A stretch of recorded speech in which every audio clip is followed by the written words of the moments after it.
Welcome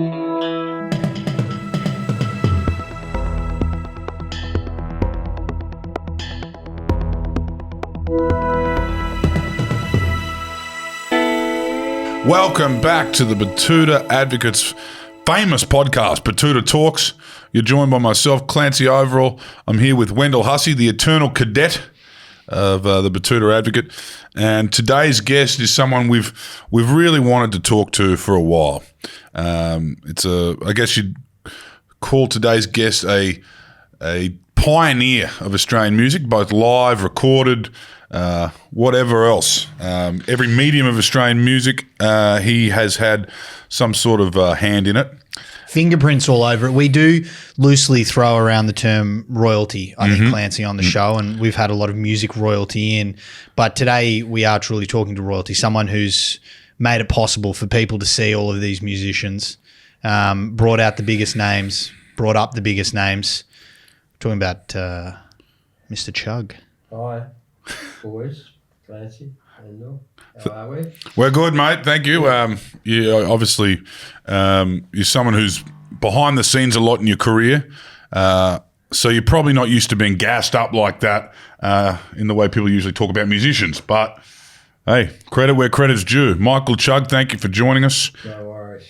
Now, we mentioned there you brought out plenty of artists. You brought up plenty of artists, but I want to take it back to the early days. Launceston, I believe the first gig you organised was at a trades hall for a couple of hundred people, and you fell in love with it? Yeah, I ran it for my local cycling club. I was a cyclist in Tasmania. You played football or you rode bikes. And I ran that, and it was very successful, made £80. I'd always been into music, so in my pre-teens, I aspired to be a singer, but I was shit. So I did that, and that was that was the beginning, really. Now, I think a lot of people in our generation think that we've come up with cycling clubs and running clubs and this whole fitness thing. What did a cycling club in Launceston look like back in the day? It was an amateur club. It was... had some great... Tasmania's always had great cyclists. Yeah. Right up until today, people like Richie Port, who just retired. You go way back to, when I was riding at 13, 14, there was a young 17-year-old called Graham Gilmore who went on to live in Belgium. He became I believe still holds the record with another Australian called Danny Clark for winning the most six-day bike races in Europe. Right. Six-day bike racing is a huge event. His daughter rode in the 2000 Olympics, and Gilmore name still pops up. So he was a big cyclist. He turned professional because the amateur cycling body were pretty strange in those days. But cycling was a huge part of my life. I actually one night the announcer of the amateur race didn't turn up, and I broadcast the races. I had a brief couple of years where I was calling cycling and running and trotting and horse galloping and greyhounds and all that stuff all around the state. But I had to make a decision in the end. My old man, who used to organise the bouncers for the dances I did, got sick and tired of me going over to the cycling track to call the bikes, and he had to put up with all the shit. So I had to make a decision in the end, and it was helped along by swearing on radio one night, but I got into music. How big a deal was it when you swore on the radio about that greyhound race? Yeah. And for those who aren't familiar, what happened? Oh, the legend says I said fuck on the air. I'm not going into it, really. Well, you're more than welcome to do it on the Batuta Advocate podcast, Yeah, Mr. Chugg. Sure. But that's what I want to get to. Times have changed in many different ways. Censorship was probably something you had to think about the moment you got involved in music. No censorship in those days. What did it look like? What was the scene that you first stumbled across? There was no real scene. I mean, the first show from across the Straits I ever saw was Billy Thorpe. He was on a package tour with an English guy called Screaming Lord Sutch. And there were 4 or 5 other acts on the bill, and they were package shows that went all over Australia in those days. Played everywhere, not just capital cities. And that, I was all in Launceston and Thorpe. I mean, you know, you would see these acts occasionally on 6 o'clock rock with Johnny O'Keefe or Bandstand or something like that. And you'd hear it on the radio. In those days, radio in the 50s and early 60s, you'd hear a rock song, a country song, a classical song. How Much Is That Doggy in the Window, followed by Reg Lindsay or followed by Ray Brown and the Whispers. So the radio in those days was not like it is today. So I guess as you said, you had to pick between racing in general. You were across a whole lot of different brands. You know, there's the cycling. I'm still a big horse racing fan. You're still a big, you get down there to Randwick? No, I don't go much, but I have. My biggest bet's $10. Yeah. And I have a few. So I want to talk about this because you're obviously a man that follows, your interests. I'm hugely interested in sport. Yeah. And you tell me about it. When we now look at the arts and culture is often in this day and age viewed very separately to sports, but would you view them as one of the same, working hand in hand? Entertainment, yeah, I would. A lot of people have asked me over the years why I never got into sports management. Probably never had the setup and the ability to be able to do it. But, maybe I should have got into it. I've been asked over the years by certain superstars to look after them, but I've always said no. Yeah. Would they be harder to manage than a 22-year-old bloke who's just finished off 30 cans in the rider? There's probably more money in the short term in sport. Yeah, for sure. I want to know, as a public school kid coming out of Lornie, how hard was it to break into that scene of organising and managing tours and getting into the artist game? I used to watch, shows that come through, and I'd watch what was going on. I'd hang around outside and watch the promoter and whoever, and just slowly learn. There were a team of us. There was a guy in a band called the Dominoes, who were a big band in Tassie, and him and his girl, and started running dances. I ended up managing the dances, and eventually, I was managing a couple of bands. I went to Melbourne. I'd met a few managers over the times who'd come into Tasmania.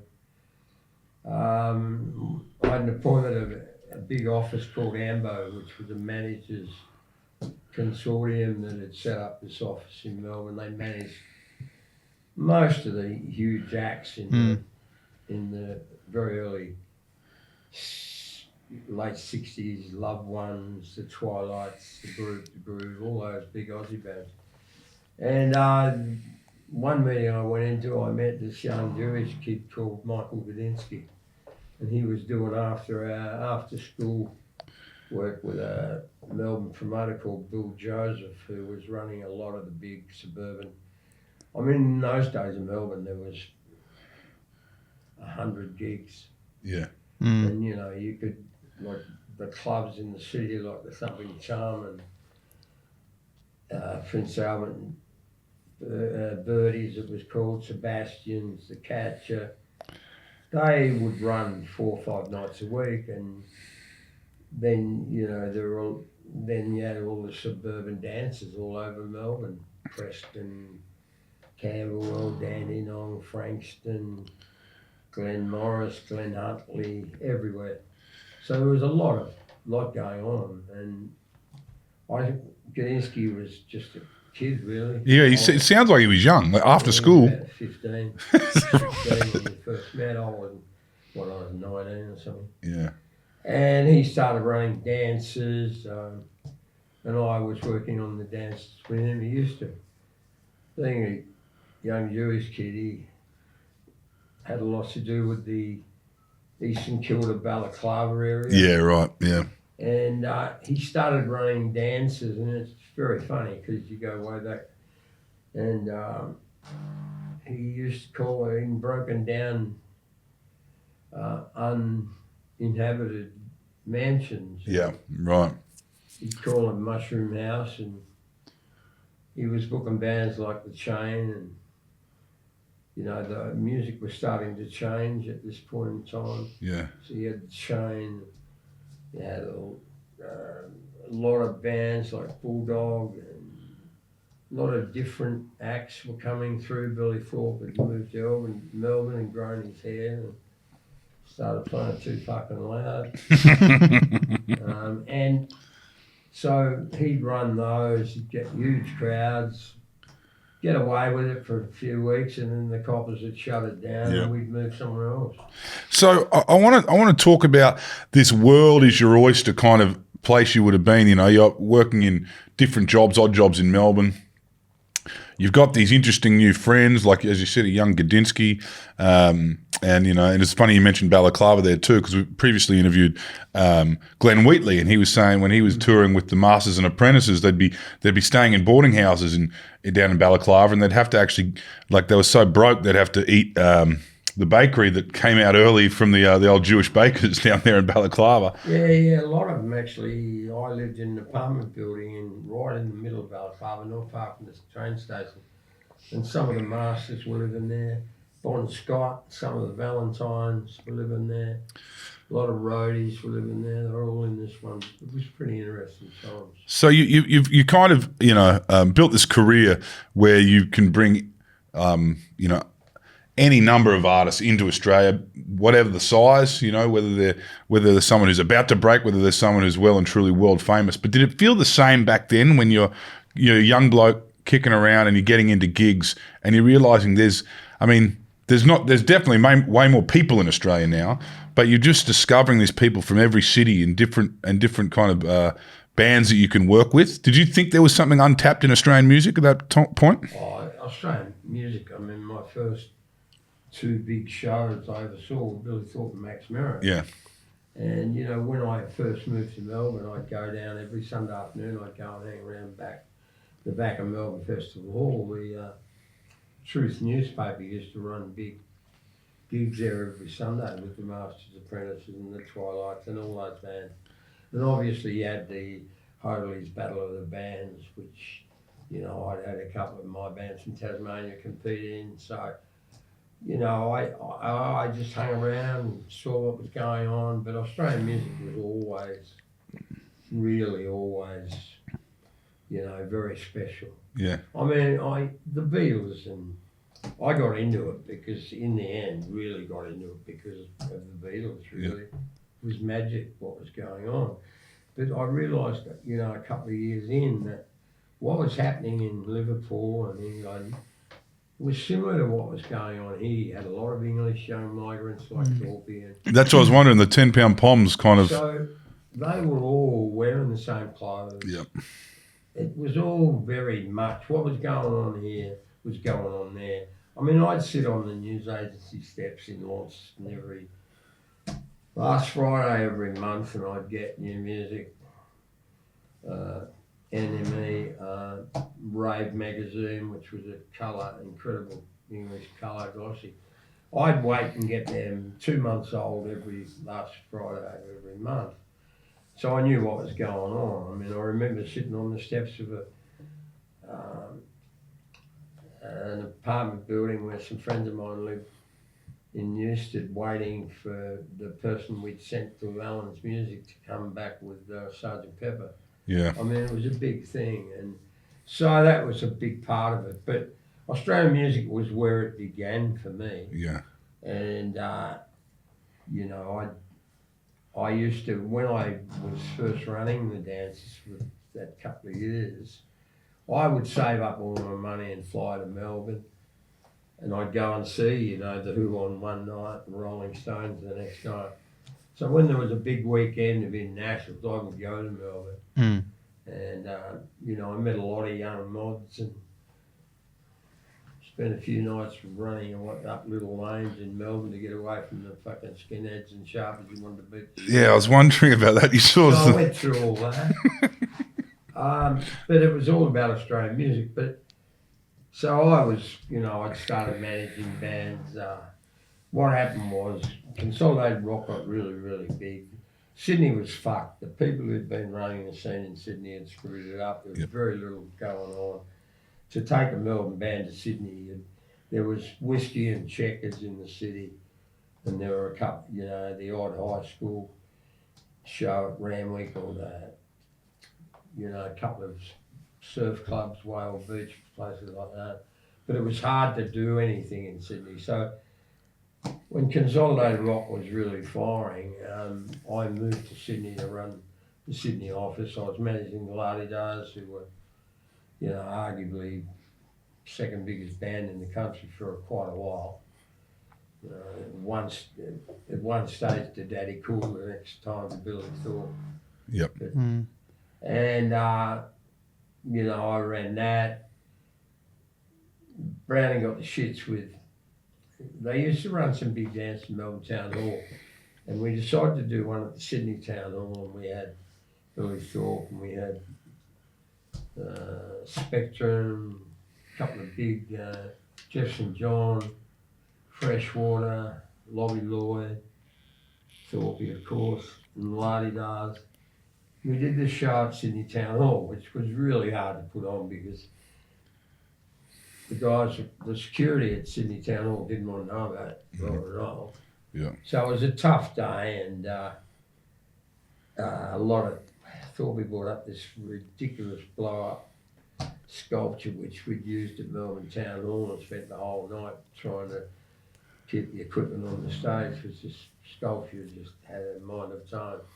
So it ended up with all the fuck-ups. Lobby Lloyd went on first. Thorpe and Lobby had spent all day building, those days you had column PAs, one column each side. So they got everybody's PAs and they built this ridiculously big PA, and of course after Lobby finished he fucked with it and it never worked properly again for the rest of the night.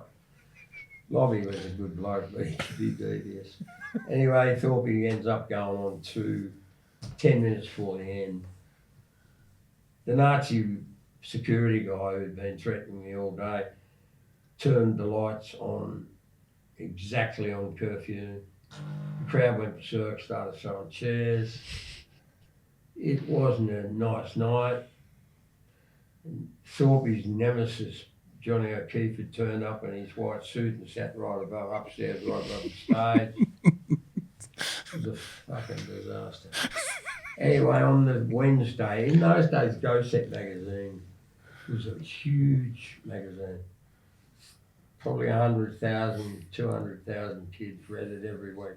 It was the Bible, it really was. And the front cover of the next week had Rock Con at Sydney Town Hall, which Molly had written. He denies it still to this day, but he wrote it. So Browning got the shits and started an alternative newspaper called the Daily Planet.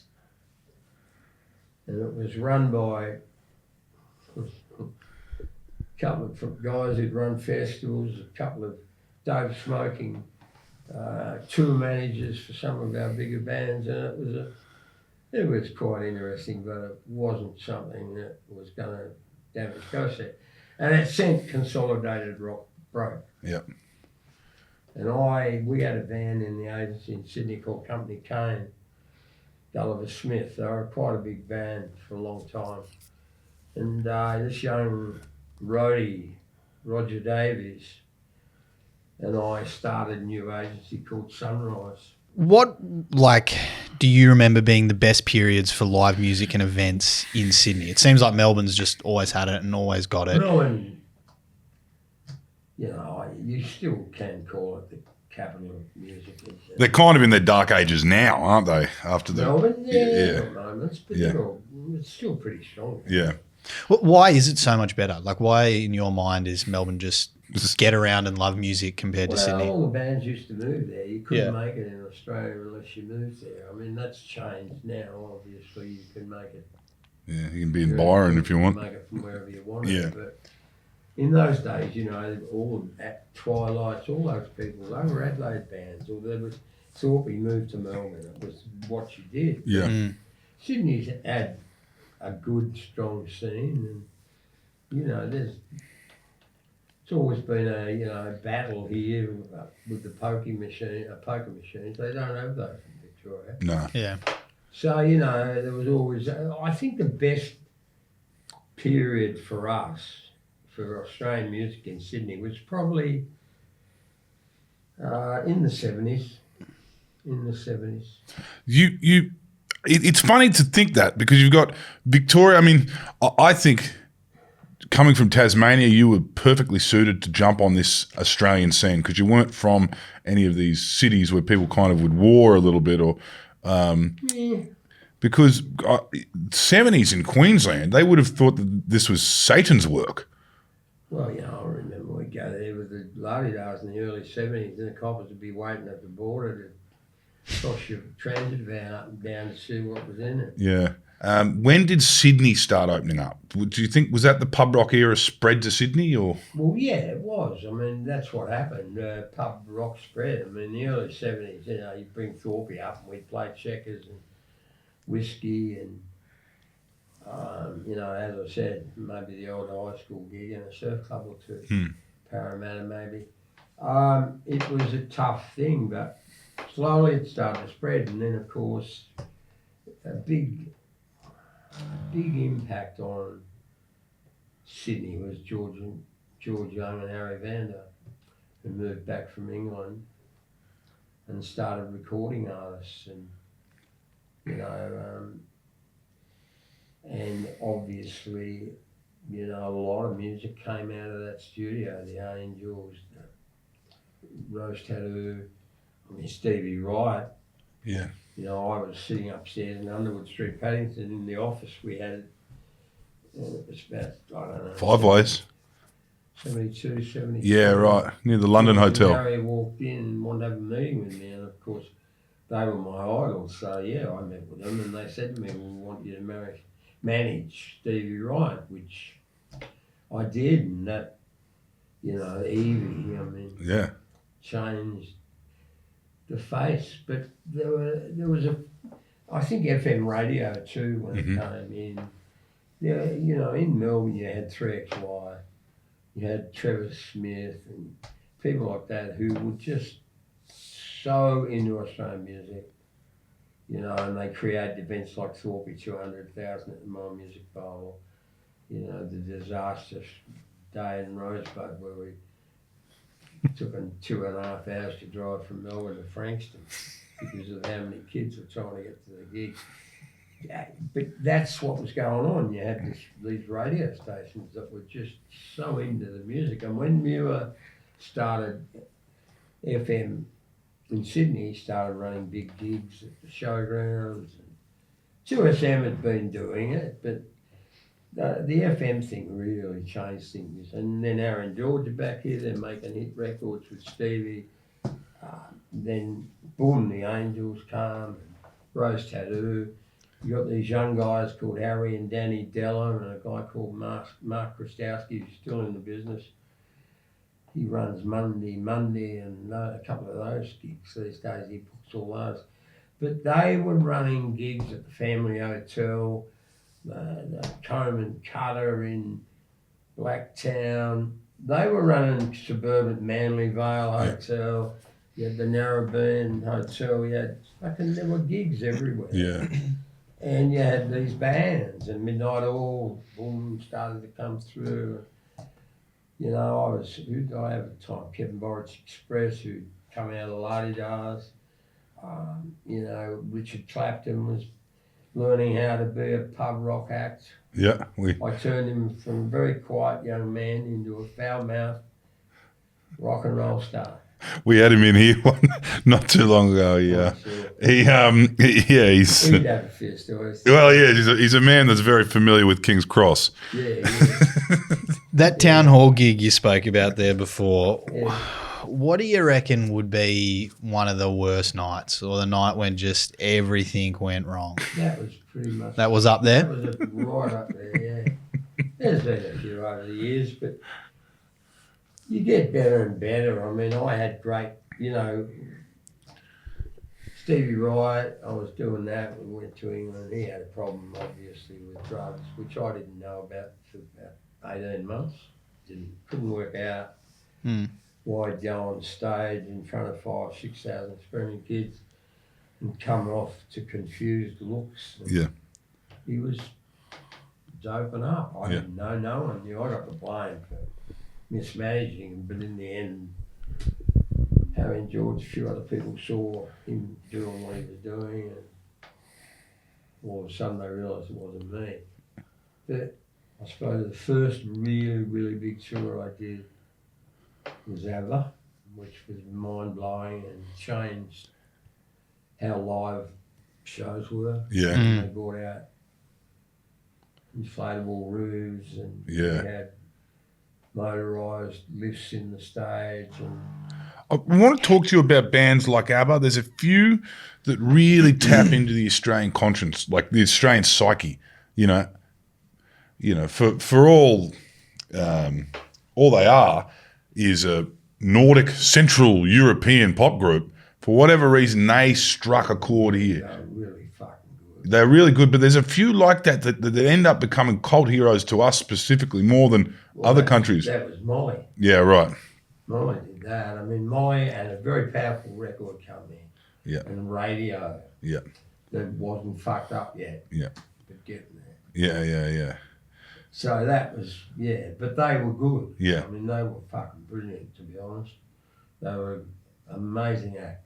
And when you look at where they'd come from, they'd been through the whole thing that, Australian bands do, gigging around Europe, playing in shitholes, living in fucking beaten up VW vans. The biggest advantage they have, they're fucking there. Yeah. The biggest disadvantage we had was we're here. Yeah.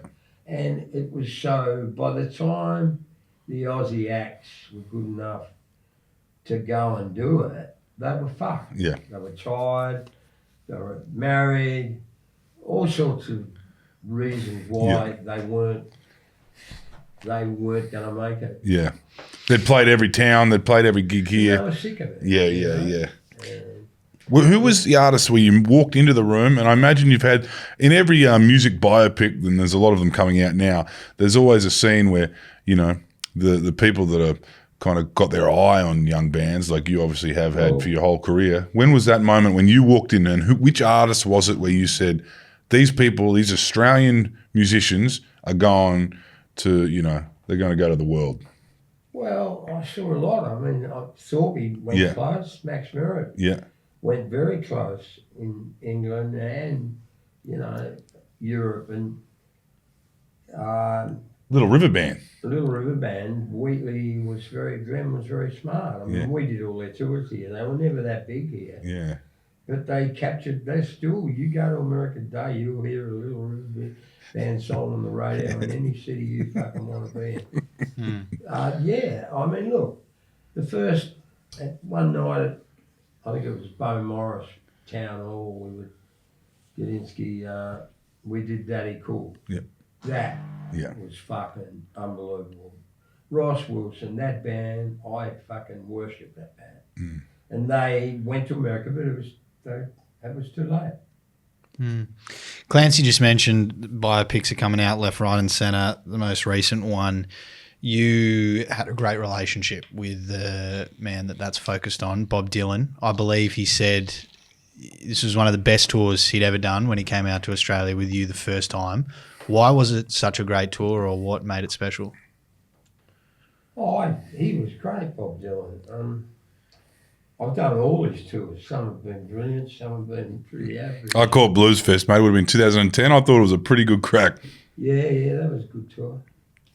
Yeah, well, I was still involved in Blues Fest then, and we put a lot of great acts in there for a while, but I don't do it anymore. But Dylan, hopefully we'll get him back one more time, but he gave up smoking a few years ago, and all of a sudden he's singing like an angel again. Do you remember that first tour when he said this was, one of the best he'd done? Yeah. Do you know why he said that, or what was it that you'd done differently? Because it was was hassle free. I mean, one of the, and this was, you know, in the mid '80s. So I'd had all that experience with Paul Daney, where we'd done ABBA, we did Rock and Arena, with Mac, we did Ron Stout, we did Bowie, we did a lot of monstrous tours. And then Michael and I started, and a few others, we started Frontier in '79, we decided to start it.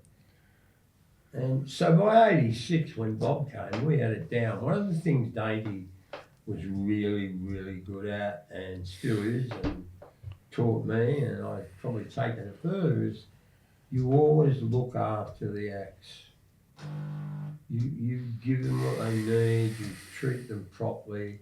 For me, it was always be seen but not heard. Mm-hmm. If a band wanted to befriend me, that was up to them. I would be there. If there was a drama, I would certainly fix it very quickly. But I'd never impose myself on the artists. Yeah, well, unless they wanted it that way, and that's how we ran our tours. Yeah. Were there moments where, like, you had got too close to an artist, or where you'd overstepped and you learned, oh fuck, I need to get the arm's length? No.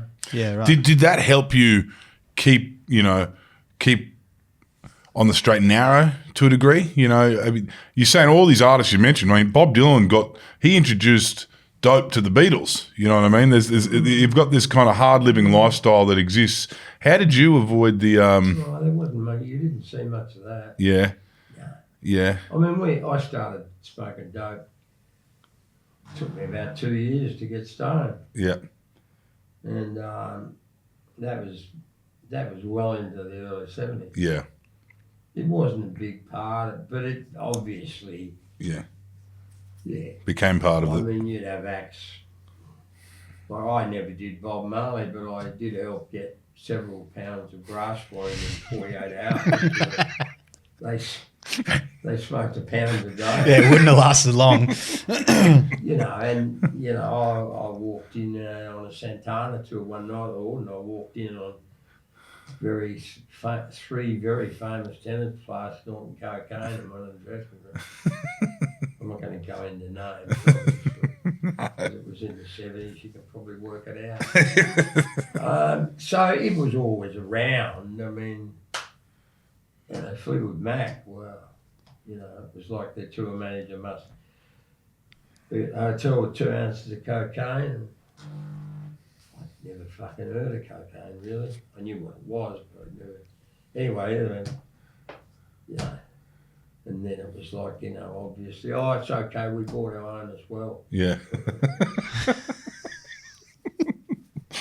Yeah. So it was always around, but... That's kind of part of the dark arts too, I guess, a little bit, where you're managing these guys and you've got to be able to talk logistics. You've got to be able to talk bumping in, bumping out. You've got to be able to... Well, I had really good people around me. And you've got to also be charming, for the receptionist at the hotel. You've got to la. You've got to speak to the bartenders that might have a problem. And then, but also you do have to procure, 40 pounds of Riverina Rolly from the back of Griffith. Well, I on the Fleetwood Mac in '77, I smuggled limes into a couple of states because you couldn't get them there. We had to order, weird drinks from Europe. Yeah. Couldn't get here. Things like that. But bit of biosecurity. Obviously Australia's caught up, but but we had, we always and still do have unbelievable people working for us. Yeah. People enjoy working for us because we're not arseholes. Mm-hmm. So we're able to build great teams of people. What are some of the oddest requests you mentioned there that you had to bring in drinks from Europe? Were there any real head scratches for a writer or things that artists needed? No, you just worked out where you get it from and you'd get it. If you couldn't get it, you'd tell them and make sure, one of the things that as a manager and as a tour manager or a manager is turning up at a gig and what you've asked for is not there. Mm. So my attitude is always to tell them in advance. And I get very angry today when like Cordiale will play a festival to 60,000 people or something, and there's 3 things we want that aren't there. Mm. And, well, I get angry because they should have told us Yeah. they wouldn't be there, which is how we did it. Mm. You know, we can't get you this, do you want something else? Or, you know, that particular mixing desk is not available in Australia. Not wait till they got here to tell them. Yeah. We'd tell them everything like that. So there was never any of that shit went on, or does today on our tours, because we're straight up, and that's why we don't lose a lot of acts to the Evil Empire and other. Who was the hardest to manage? Who can you just? Mellencamp was probably the hardest. He was a very tough little arsehole. Unreasonable. But, And who was the first person you met where you said, look, and I've met a lot of different people growing up in Launceston, post-war Launceston. You would have met some blokes with some pretty hard fists. I'm sure you would have met a whole lot of different characters, but there's got to be a moment when you've met someone, and it sounds like it could be Thorpe, but where you've gone, this is a superstar. This person radiates. Billy was, I always thought Billy was a superstar. And I mean, when he came back from Australia, and because he went to England, you know, he went through the syndrome that we haven't really talked about. And I touched on a little before. But, you know, growing up, you could be a monster in Australia. But it was like, it really came home when I got into the business. And, you know, Daddy Cool was the biggest thing you'd ever seen. And then Thorpe comes out with an album, and he becomes the biggest thing you've ever seen. All of a sudden, Daddy Cool's crowds drop off, and then, you know, along comes Sherbet, who everybody in Melbourne laughed at Roger Davies when he picked up Sherbet. They were a Sydney pop band. They weren't going anywhere. Roger picked them up and turned them into a band that no other band had ever done before. What they did was like play a week at the 13th Home Centre. And he put Australian bands on an entirely another level. Anyway, they become monstrous, right? Where they're pulling huge crowds. And then Gudinski gets Skyhooks. Boom, Skyhooks become fucking huge. Sherbet become... Thorpe moved to America because he'd gone from being the hottest act to... And this comes down a lot to population, which you mentioned earlier. You know, in those days, there were genres of music that didn't mean shit in this country because there weren't enough people into it. There are now. The genres of music have spread wide. But going back, you had this situation where you'd be a monster band and then you'd be nothing. And that kept going. I mean, after Skyhooks, who was it? The Angels, maybe, or Cold Chisel. And they kept coming and they kept coming. But where it's changing and where it changed was now you can, in America, it used to frustrate me because in America, if you had 2 or 3 big hits and you were a big act, you were a big act. Didn't matter who the fucking darling of the radio or the hysteria of the moment, you were still a big act. But it wasn't like that here. It is now. You can be a big act and have a career. Yeah. I think we changed a lot of that when, well, Thorpe had a lot to do with it when he came home. He couldn't understand why young and old musicians didn't mix, why there was a divide between the young acts and the older acts. And he couldn't understand that. And one day we went and did an interview at Cecil Townhouse with Clinton, he was a journalist, Clinton Walker, was it? Anyway, him and Paul Clark were going to do an hour-long television special on the ABC called Long Way to the Top. And by the time they interviewed me and Thorpe and learned about the Australian music scene, it turned into a 6-part documentary, which is still the biggest music documentary ever shown on Australian TV. And we're now starting to go back nearly 20 years here, 12 years later. I'm not good with dates. Anyway, it was a monster show. I was overseas and I came back and customs guy said, "Oh, I love that show on TV the other night. Billy killed the fish." What the fuck's he talking about? Anyway, it only took me 24 hours. Everybody was raving about this fucking TV show called Long Way to the Top. Of course, Billy Killed the Fish was a very famous story. There was a place, a legendary dig in Bondi called the Bondi Lifesaver, which went on for years and years. It started off as a trendy wine bar for the rich wankers from the eastern side. And they had a fucking fish tank in there, about half the size of this room. Had the most exotic fucking fish in the world in it. It was really a highlight of going there. Anyway, of course, like any gig where you have all the trendy jet setters of the day, after 6 months the place couldn't get arrested. No one was going there. They decided to get into music. And the first act they ever put on was Thorpe. And it was a great night. The place was packed, and it was the beginning of something that really had a lot to do with how great the Sydney music scene was. Anyway, the next morning the cleaner comes in and all the fish are fucking floating on the top of the fish tank. And that's how that episode of Long Way to the Top became Billy Killed the Fish. So Amanda Perlman, who had discovered Kylie Minogue, had started a record label with Molly and Gudinski, had a huge young Aussie pop band called Indecent Obsession, who became huge in South Africa and quite a few countries in Europe. She hassled me and Thorpe, and they both started hassling me about, let's take Long Way to the Top on the road. And I'm going, no, but he's going to come and see these old pricks, which is how it was. Of course, fuck me, we did 12 Rod Lavers and 10 Sydney Entertainment Centres and 3 Perth and 3 Adelaide and 4 or 5 Brisbane. Everybody wanted to know, and now those old acts still have careers, which they didn't have before. And now, you know, a band can have a few hits here and still do the business. Where before 2000, 2004, like that, you couldn't.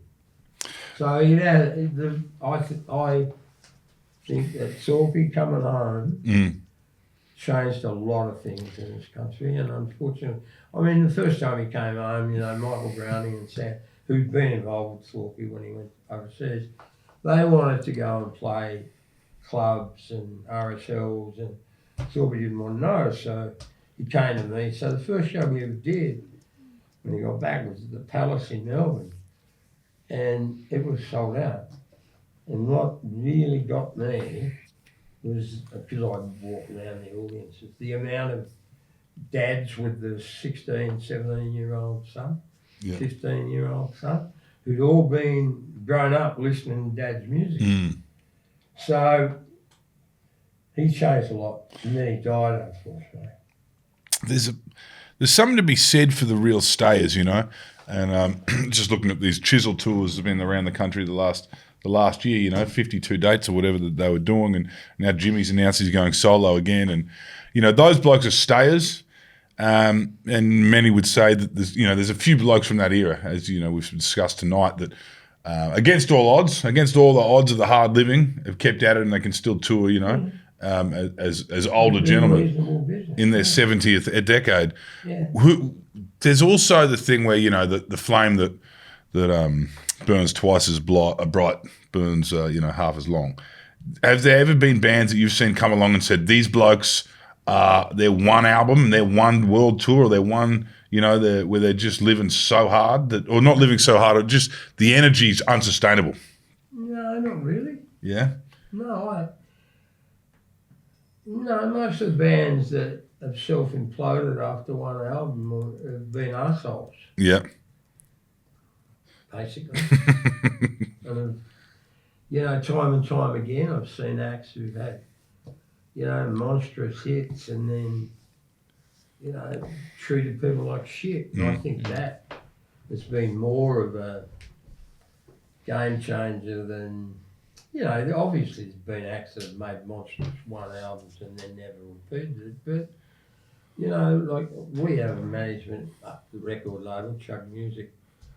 Yeah, it's now 10, 11 years. The first two acts we signed were Shepherd and Cordiale. They're still both growing.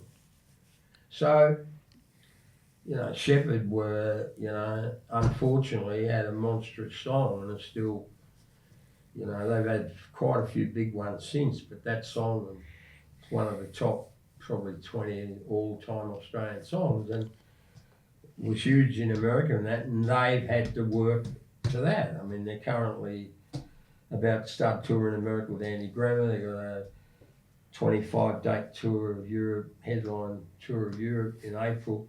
Cordiale just started 40 shows in America today. So those bands are still growing. So, you know, if a band implodes, it implodes because they couldn't handle the success or they got too difficult. You know, I've seen a lot of bands, I've seen acts destroyed by managers who go and tell the heads of the biggest record labels in the world how to do their fucking job. I've seen that a few times. We won't get into who, but you can probably pick them out. What do you think about the intersection of, you know, and this is an interesting thing when you're talking about, you know, the potential that you've been asked to manage athletes over the years, and one trouble, like, you know, one problem that sports managers often run into when they're managing athletes is how everyone wants to be mates with these young blokes, right? Yeah. And there's an intersection, and I know it must happen in music as well, between the underworld and rock and roll, or like gangsters and crooks that want to hang out. It comes up a fair bit, but I've got to tell you, it's never been that big. Yeah, they prefer to hang out with footballers and boxers, Well, you know, before like in the mid-60s, early 60s, there was a guy in Melbourne called Sammy Lee who pretty much owned every club and every brothel and every thing in St Kilda. Baccarat.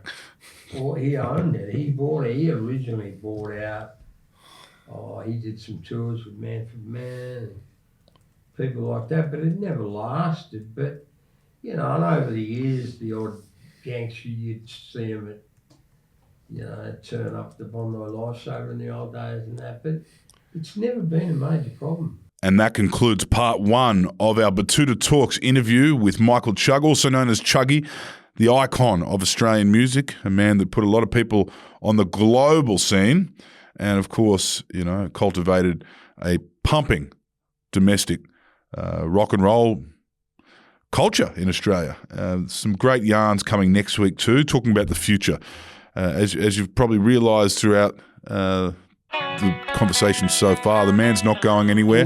He's there every year at the Arias, and he's got new artists that he's, you know, scouting and finding every week. So hope you enjoyed that, and you'll hear more from us next week.